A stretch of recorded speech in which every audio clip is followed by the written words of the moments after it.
Hi guys, Gandhi talk movie review starring Vijay Sethupathi, Aditya Roy and Arvind స్వామి.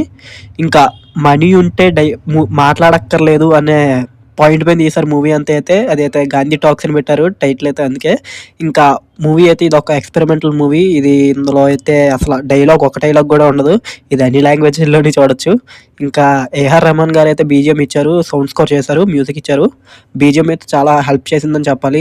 కూడా అసలు dialogue లేకుండా అయితే మూవీకి మేజర్ ప్లస్ పాయింట్ ఏంటంటే ఏఆర్ రెహమాన్ గారే. లేకపోతే ఇంకా అసలు మూవీ ఇంకా డల్ అయిపోయేది. అంటే డైలాగ్స్ అక్కర్లేదా అంటే డైలాగ్స్ ఉంటే ఇంకా చాలా బాగుండేదేమో మూవీ. ఇంకా బాగా కనెక్ట్ అయ్యేది. చాలా చాలా బాగుండేదేమో మూవీ. కానీ ఒక కొత్తగా తీద్దాం, కొత్తగా ట్రై చేద్దామని ఎక్స్పెరిమెంటల్ మూవీ లాగా ఒక డైలాగ్ కూడా పెట్టకుండా మూకీ సినిమాలో తీశారు. ఒక డైలాగ్ కూడా ఉండదు. ఓన్లీ ఎక్స్ప్రెషన్స్తోనే మాట్లాడతారు. ఎంత బాగా ఎక్స్ప్రెషన్స్ ఇచ్చినా ఒక కొంచెమైనా డైలాగ్స్ పెట్టుండాల్సింది మినిమల్గా అయినా ఇంకా మూవీ బాగుండేది. ఇంకా నా విషయానికి వస్తే మూవీ అయితే ఓకే, పర్లేదు, చూడొచ్చు. మీకు ఒకసారి ట్రై చేయాలనిపిస్తే ట్రై చేయొచ్చు, కానీ మరీ అంత గొప్పగా లేదు. అదే డైలాగ్స్ లేకపోవడం వల్ల అంత చూడలేకపోయాం, మరీ ఇబ్బందిగా అనిపించింది చూసేటప్పుడు. ఇంక ఈ మూవీ అయితే 2021లో స్టార్ట్ చేశారు, ఇప్పుడైతే రిలీజ్ అయింది. ఇప్పుడు చాలా రోజుల నుంచి చేస్తున్నారు మూవీ అయితే.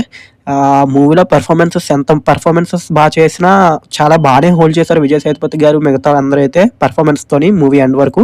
కానీ డైలాగ్స్ పెట్టుంటే ఇంకా బాగుండేది మూవీ అయితే. మేజర్ మూవీ అంతా అయితే ఒక పాయింట్ పైన తిరుగుతుంది. మనీ ఉంటే మాట్లాడక్కర్లేదు, మనీ పవర్ ఉంటే చాలు అన్నట్టు చూపిస్తారు. అదైతే మేజర్ పాయింట్. మూవీ అంతా దానిపైన రివాల్వ్ అవుతూ ఉంటుంది. ఇంకా యాక్టింగ్స్ విషయానికి వస్తే అందరూ చాలా బాగా చేశారు. ఇంకా మ్యూజిక్ అయితే మెయిన్ హైలైట్. ఏఆర్ రెహమాన్ గారు అయితే చాలా బాగా ఇచ్చారు బీట్ అయితే. ఇంకా నేనైతే అసలు నాకు తెలియదు ఇది మూకీ సినిమా అని. నేనైతే ట్రైలర్ చూడలేదు, ఏం చూడలేదు, డైరెక్ట్ మూవీకి వెళ్ళాను. నేను చూశాక ఫస్ట్ షాక్ అయ్యాను. ముందు తెలుసుకొని వెళ్ళుంటే బాగుండు, ఒక అలా అంటే అడ్జస్ట్ అయ్యేవాడినేమో. కానీ డైరెక్ట్ వెళ్ళాక అయితే డైలాగులు రావట్లేదు అని 10 నిమిషాలు చూశాను. తర్వాత అర్థమైంది ఇది ఒక కొత్త ఎక్స్పెరిమెంట్గా చేస్తున్నారని. ఒకవేళ మీరు మూవీ చూస్తుంటే మీకు ఎలా అనిపించిందో కింద కామెంట్ సెక్షన్లో మెన్షన్ చేయండి. ఛానల్ కానీ కొత్తగా వచ్చుంటే సబ్స్క్రైబ్ చేసుకోండి. వీడియో నచ్చితే లైక్ చేయండి. వీడియో ఎలా అనిపించిందో కింద కామెంట్ సెక్షన్లో మెన్షన్ చేయండి. Stay tune for more reviews and updates. మీకు ఎలా అనిపించింది? మీరు ఒకళ్ళు చూడాలనుకుంటున్నారా? అంటే మేజర్ అయితే కొన్ని ఎక్స్పెరిమెంటల్ ఫిలిమ్స్ ఇలా తీసి కొన్ని మంచి అవార్డ్స్కి అని తీశారు. కానీ మూవీ అయితే ఓకేగా ఉంది. ఇంకా డెప్త్ ఉంటే బాగుండు.